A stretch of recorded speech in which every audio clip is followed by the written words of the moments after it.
One of the global leaders in manufacturing at the Australian Industry Group conference today was David Mackay. Until January this year, he was the president and CEO of Kellogg International, based in Michigan. Mr. Mackay is homegrown, though, joining Kellogg's Australia back in 1985. And he's well placed to compare the pressures on manufacturing here and in the US. David Mackay, welcome to the programme. Thank you, Tiggy. Now, you've, of course, run one of the great manufacturing powerhouses in the US and globally. In America, though, just how is it over there, and have Kellogg managed to hold on to all their employees? Yeah, well, Kellogg's doing pretty well, I think, in this tough environment. Most companies in the food business are doing, relatively well. There are pockets of great strength and pockets of weakness, as you would have with any global business. I remember when the financial crisis hit, that was a couple of years ago, obviously, and I recall you saying that it actually led more people to eat at home to the benefit of companies like Kellogg. Is that still happening? There's been a shift back. I think that was true when the global financial crisis hit. You had more than half the food dollar in the US is spent out of home. So people were able to save money by eating out less and eating at home more. And I think that helped companies like Kellogg and most other fast-moving consumer goods companies. I think as the economy has settled a little bit and the restaurant chains have gone with lower cost options, some of that benefit has drifted back there.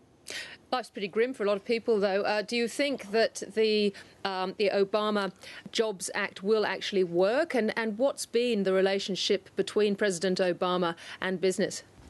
I'm not sure it will work. As I look at the US economy at the moment, you have a real lack of consumer confidence and also a lack of business confidence. And I think most recently the debt ceiling discussion in the US did not help that confidence. In fact, I think it made it drop considerably. I think the current administration is working really hard to engage business because they have finally started to understand that without actually being positive towards business, you're not going to create jobs. And I think the business community has been reluctant to invest heavily and hire people while the economy is weak, while consumers are under pressure, and while they don't sense that the current administration is supporting them. I think that's starting to change, but it's a very tough economy at the moment when you look at the US. And so when you come back to Australia and you hear, as I'm sure you have done, this argument about what we're doing about our own manufacturing, which is squawking that it's not getting the attention, particularly from the government, that it should be doing, and that manufacturing is shrinking, jobs are going, and they won't come back. What do you make of that argument? It depends. I mean, I look at manufacturing through the fast-moving consumer goods lens, which is typically, consumer staples, lower-cost items. I think the manufacturing base in Australia, if you look at mid to heavy industries, white goods, clothing, etc., those segments of manufacturing are struggling, and my suspicion is they may continue to struggle. I think some of the issues with the strong Australian dollar and parallel imports don't give the sense that they're going to get better anytime soon. And should those industries be supported more than they are? I think countries like America have learned that, if you let your manufacturing base slip too far, then actually getting it back becomes extremely challenging. But on the other side, you also want consumers to be able to source goods and services at the best price available. It is a big policy question, but my view is, maintaining a strong manufacturing base is going to be important for Australia.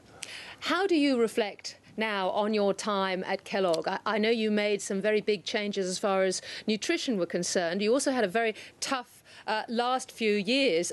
There's a Wall Street Journal article I came across saying that you had two of the largest recalls in the company's history. You got slapped by the federal regulators on marketing. Cereal sales were tough, and you had a flood to a plant. That's all true. And I think with any company, a little bit of adversity is always a good thing. We probably had a little bit more than we would have liked, but, adversity makes you look internally and look at what you're doing.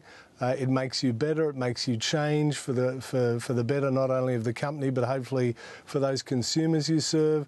I think when you talk about the recalls, Kellogg took a very proactive stance on that. The company will always, I believe, put consumers first. It doesn't matter the cost. And finally, do you worry about food security? Australia and America are very similar in terms of what they can grow and also their manufacturing. What should we be doing in Australia to position ourselves?